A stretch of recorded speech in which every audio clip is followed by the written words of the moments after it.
ئەندامێ سەرکرداتیە کۆمەڵە ئیسلامی کردە ئەمێ بە هەڤراوێ مژارەیە نیقاش بکەن.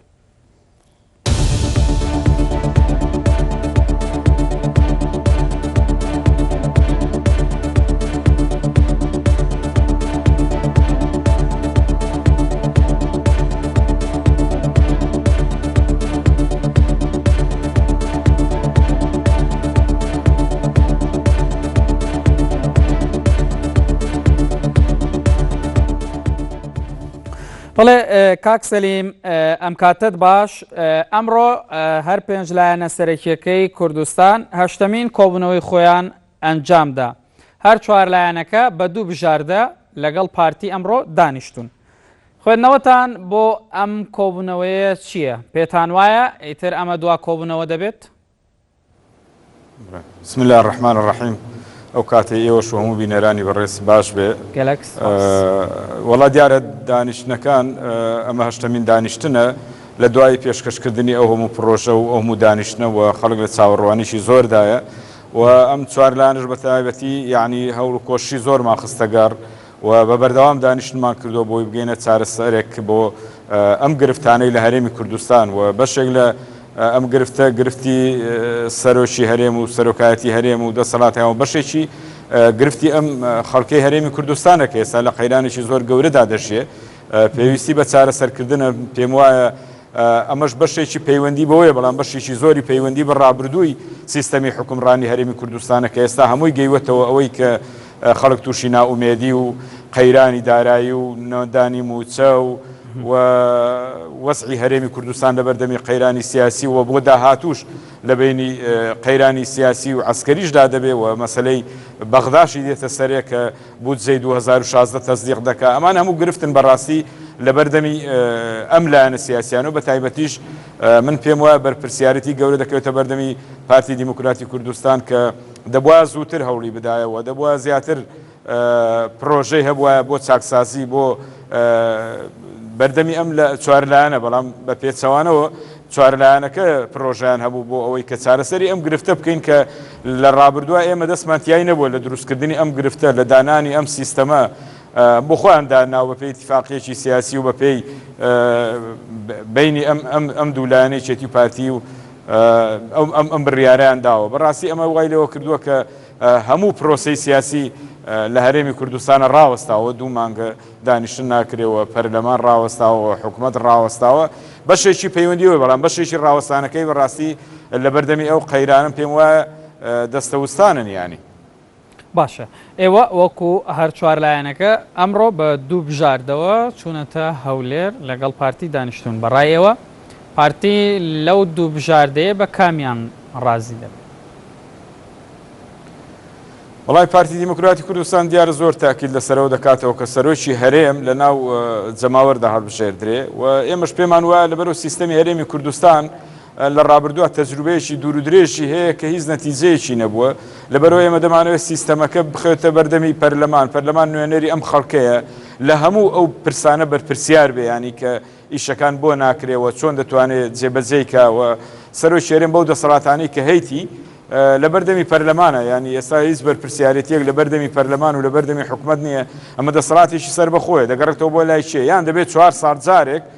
جەماوەر حەکەم بێت لە بەردەمی ئەوەی کە ئایا سەرۆکی هەرێم سەرکەوتوو یان سەرکەوتوو نییە دەنجی بۆ بدا یان دەبێت مانگانە ساڵانە 6 مانگزاری لە بەردەمی پەرلەمان بەرپرسیار بێت لە ئاداکردنی ئەوە نەک بۆ سەرۆکی هەرێم کە ئێستا بەڕێز کاک مەسعودە بۆ هەر سەرۆکی هەرێمی کە لە داهاتووە دێ ئەمە سیستەمێکە کە لەم حالەتی ئێستا هەرێمی کوردستانە ئەوەی تریش گونجاوە بەڵام ئەمە تەجروبە کراکە لە ڕابردووە لە 10 ساڵی ڕابردووە کە هیچ نەکرا خەڵک هیچی نەبینی و سەرۆکی هەرێمیش لە پرسی چاکسازیە نەیتوانی چاکسازی بکە لە هەرێمی کوردستان بەو دەسەڵاتانەی کە هەی بووە زۆریش پرۆژەی پێشکەش کردووە زۆریش داوای کرد کە بەڵام هەر لە حیزبە لەوێ نەیتوانی کە بیکار لەبەرەوە نەیتوانی بێتە خواردتریش. لەبەرەوە ئەم پێم وایە ئەمە سیستەمێکە کە پارتی دیموکراتی کوردستان زۆر داوای دەکات ئەویش زیاتر بۆ بەڕێز سەرۆکی هەرێم کاک مەسعود ئەم پێم وایە ئەمە ئەگەر حالەتێککە بۆە پێچەوانە دەبوو. بەڵام ئێستا ئەگەر ئەم چوار لایەنە خستیانە بەردەمی پارتی دیموکراتی کوردستان کە ئەگەر دەکرێت بۆ سەرۆکیێرم با لەناو خەڵکا بێ بەڵام دەسەڵاتەکانی پرۆتۆکۆلی بێ دەسەڵاتێکی وا بێ کە دیار بێ وەکو تەشریفاتی ئەوەی کەوان دەیانەوێت بەڵام بۆ پەرلەمان هەر سەرۆکیێرێم لە بەردەمی پەرلەمانە دەسەڵاتی زیاتر بێ و بەرپرسیارەتیشی لە بەردەمی پەرلەمانە بێ بەڵام ئێمە نابێت نەتەمەشا پەرلەمان بکەین بڵین کاکە پەرلەمان بەم شێوەیە لەوێ نەگونجاو بێیان بڵین سەرۆکیێرێم ئەگەر ئێستا بە ڕێزکاک مەسعود بەیانی ئێمە دەبێت سیستەمێک دانین بۆ داهاتووی ئەم هەرێمی کوردستانە بۆ ئەوی کە ئێمە چی کە نەگەڕێنەوە بەردەمی قەیران لە دوای قەیران گرفتی ئەو میلەتەش هە لە جێی خۆی بێ خەڵکوان نیوەی ڕۆی ئێمەش دوای 24 ساڵ بین گرفتیەوە ئارێ لە شوێ هەڵبژێردرێت تا ئێستا نەگەیبێتینەوە لە شوێ هەڵبژێردرێ یان چۆن باشە هەموو وڵاتانەی کە سیستەمیان ئاوایە لە بەردەمی پەرلەمانە سەرکەوتوترن یان لە بەردەمی جەماوەرە ئەوەی لەناو جەماوەرە هەڵبژێردرێ ئەوە دیارە کە بەڵێ کاک سەلیم یعنی ئەوە تقریبا 29 بۆ 30 ڕۆژ دەبێت لایەنە سیاسیەکان لە کۆبنەوەدان لە کۆتاییە ئێوە هاتوونەتە سەر ڕای پارتی کە سەرۆک لە ناو خەڵک هەڵبژێری ینی ئەوە واناکاتن ئێوە ئەو خەڵکەی خۆتان جارێککە لێتان تووڕە دەبێت لە ڕووی سیاسیەوە زەرر و زیان بە ئێوە دەگاتن بەو چوارلایەنە ینی ئێوە هاتوونەتە سەر هەمان ڕاکەی پارتی ئەمە هەڵبژاردنێکە ینی پێشنیارێکە بۆ بەردەمی پارتی بەڵام شێوازی دەسەڵاتەکەی جیاوازە لەگە شێوازی ئەوەی کە لە ڕابردووە ئێمە ئەمە پێشنیارێکە دراوەتە بەردەمی پارتی دیموکراتی کوردستان کە شێوەی دەسەڵاتەکەی پرۆتۆکۆلی دەبێت بەڵام ئەوەی کە لە پەرلەمان هەڵبژێردێت دەسەڵاتی زیاترە بۆ خۆی کاوی هەڵدەبژێرێ و ئێمەش بە بەردەمی جەماوەر بە بەردەمی هەموو هەرێمی کوردستان بەرپرسیارین بۆی خەڵکی هەرێمی کوردستانیش بزانێت پێشنیاری هەر حیزبێک بیرروبۆچوونی هەر حیزبێک بۆ داهاتوو کە هەڵی دەبژێرێ چۆن بووە ینی لە هەموو وڵاتان وا بووە جەماوەر سزای پێشنیارێکی هەڵە دەدا کە نەک حیزبەکان پێشنیاری سزای لایەنێکیکە بدەن ئەمە دەبێت جەماوەر لە داهاتووە بیسەلمێنێ کە ڕێی لایەن پێتانوانیە جەماوەر سزای ئێوە دەداتن لەسەر ئەو پێشنیارەی ئێوە لە کاتێکدا ئێوە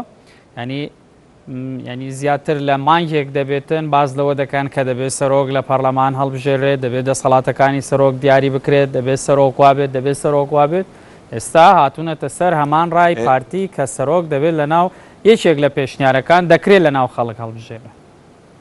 آخر ئەم ڕێیە جیاوازە ئەم ڕێیە ئەم دەسەڵاتانی سەرۆکی هەرێم ئەمە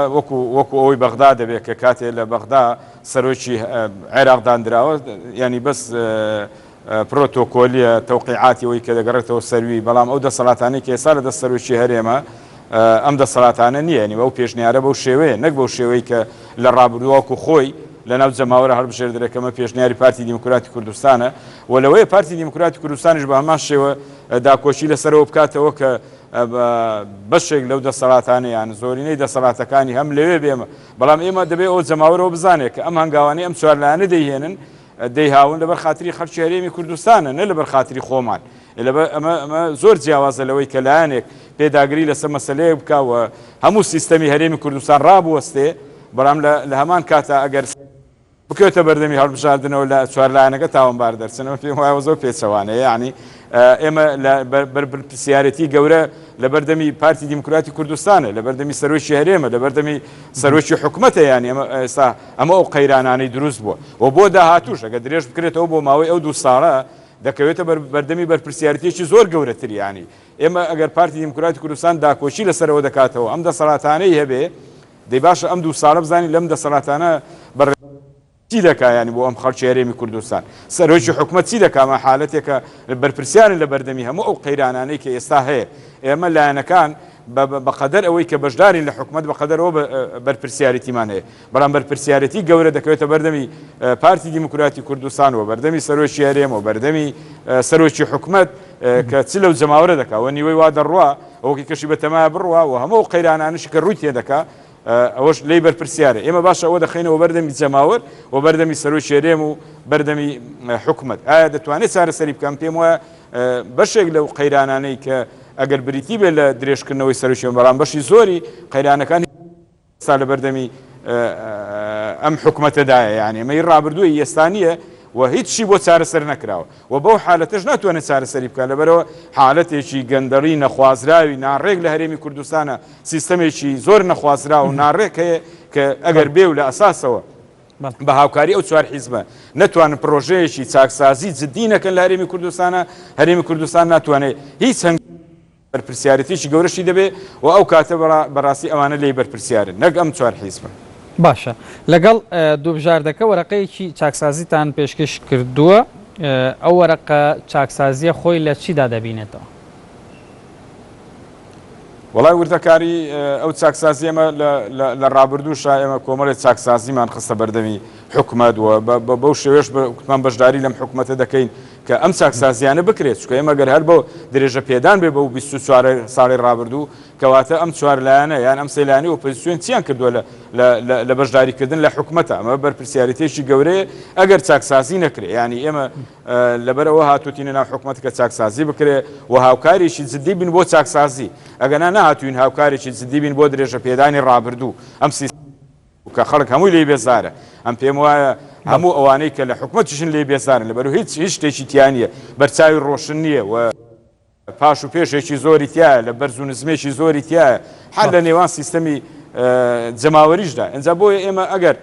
وردەکاری ئەمە پارتی دیموکراتی کوردستان بۆیش ئەمە کە ئەم پێشنیارش کراوە ئەگەر ئەم چاکە ئامادە بێ بۆ چاکسازی ئەگەنا ئەم سێلایەنە ئەم چوار لایەنە من بەبستمەوەی سێلایەنی ڕابردوو کە ئێمە بە پاکێجێکی تایبەت هاتوین بەبستمەوەیە و یەکێتی نیشتیمانی کوردستانی ژێستا بە هەمان شێوە تەیدی ئەمە دەکا و کە ئەم چاکسازیە بکرێت و بە هەموو شێوەیەک ئامادەی خۆی دەربڕیوە ئێمە ئەگەر ئەم چاکسازیە نەکرێتکەواتە ئەم بەرپرسیارەتی بۆ هەڵگرینیانی. باشە ئێوە وەکو ئەو چوارلایەنە ئەم دوو بژاردەیە دواوەرەقەی سیاسی ئێوە دەبێت بۆ گفتوگۆکردن لەسەر پرسی سەرۆکاتی هەرێم لەگەڵ پارتیدا یاخود گوێ لە بژاردەکانی پارتی دەگرن و جارێککە بە هەمان شێوە دێن کۆبوونەوە دەکەن بۆی کۆبوونەوەی شکە بکەن. وڵی کۆبوونەوەکان هیچ ئەوەیشی تیان نەماوە لەبەرەوە خەڵک لە کۆبوونەوەکان زۆر بێزار بووە لەبەرەوە ئەم چوار لایەنش کە دانیشتەکانیان لەولا لەگەڵ قیادەکانە کردووە لەسەر ئاسی قیادەی هەر چوار لا دانیشتوون بۆ ئەوەی کە ئەمە کۆتا بژاردە بێکە لەوە زیاتر ئێمە چ بکەین ینی و ئایا پارتی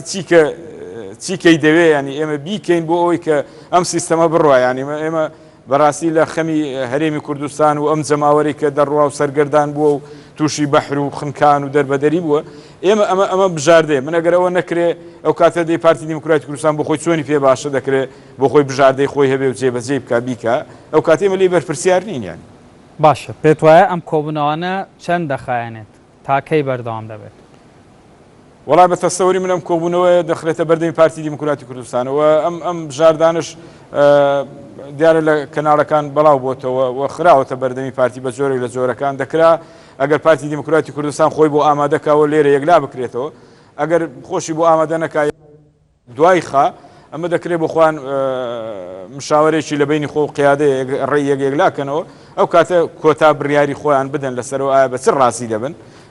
من پێم وایە ئەوە کۆتا ئەگە کۆتاژ نەبێت دانیشتێکی بە دوایە دێ ئەگەنا کۆتا دانیشتن دەبێت. باشە ئەگەر هاتوو پارتی هەر سوور بوو لەسەر قسەکانی خۆیان ئێوە وەکو چوارلایەنەکە چی دەکەن؟ وەڵام پێم وایە ئەگە پارتی دیموکراتی کوردستان ئەگەر هەر سوور بێت چۆن سوور دەبێت ئێستا هەموو ڕاوەستاوە ینی ئەم حکوومەت و پەرلەمان و وەزعی هەرێمی کوردستان ینی ئەمە ئۆبارێکی زۆر گەورەیە ئەگەر هەر هیچ پێشنیاریکەی نەبێ و هەر سووریش بێ لەسەرەوە دەبێت بژاردەیەکی خۆی هەبێ بۆ خۆی جێبەجێکە ینی ئەم لە حکوومەتە هەم لە پەرلەمانە ینی ئەمانە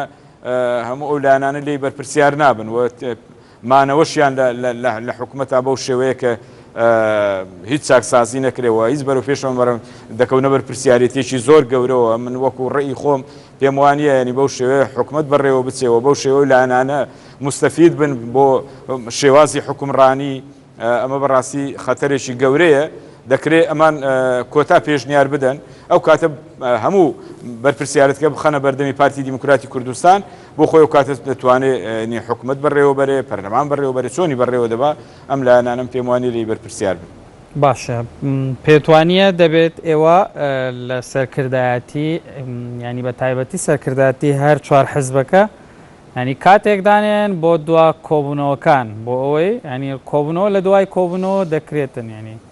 پێتوانی ئەبێ کاتێک دابنرێت کە دوا کۆبوونەوەی تێدا ئەنجام بدرێت ئەو کاتە ئەو پێشنیارانەیە کە ئێستا هاتوۆتە بەردەمی پارتی دیموکراتی کوردستان لەوە زیاتر چارەسەر نییە، یعنی ئێمە هەردوو پێشنیارەکە هاتوۆتە بەردەمی پارتی دیموکراتی کوردستانەوە دەکرێت پێشنیاری کۆتاییش کەم پێم وایە جێبەجێکردنی تۆزە بە زەحمەتە لەبەرەوە کۆمیسیۆنی ئێرە تازەیە و نەیتوانیوە هەنگاو بنێ لەبەرەوە دەنا هەڵبژاردن بکرێتەوە تەواخۆ ئێمە بەنانیشی سیستەمی سیاسی دەبێت بگۆڕدرێ و کات هەڵبژاردن بکرێ هەڵبژاردنێکی پێشوەخت بکرێت کە ئەمە تۆزە قەیران بۆ هەرێمی کوردستان دروستەکە بەرپرسیارەتی نالێ لەبەرەوە تاوەکی 9 مانجیکەن دیارە بە پێی معلوماتی خۆیان ناتوانن هەڵبژاردن بکەن ئەو کاتە دەکرێت ئاوا بێ ینی بژاردەی سێم بێتە پێشێک هەڵبژاردن بێ ئەگە ناتوو لەوە زیاتر هیچ شتێککە نەماوە یعنی کە ئەم چوارلایەنە هەم لە پێشکەشکردنی پرۆژە هەم لە چاکسازی هەم لە سیستەمی داهاتوو و هەم بۆ سەرۆکی هەرێمیش بەشێک لەو هاتیایە کە ئێستا با لە ناو جەماوەر بێ بەڵام بەو شێوەیە بێ یان لە ناو پەرلەمان بێ و بەو شێوەیە بێ بژاردەی پارتی دیموکراتی کوردستان ژە و کاتە دەکرێوانش کۆتا قسەی خۆیان بڵێ.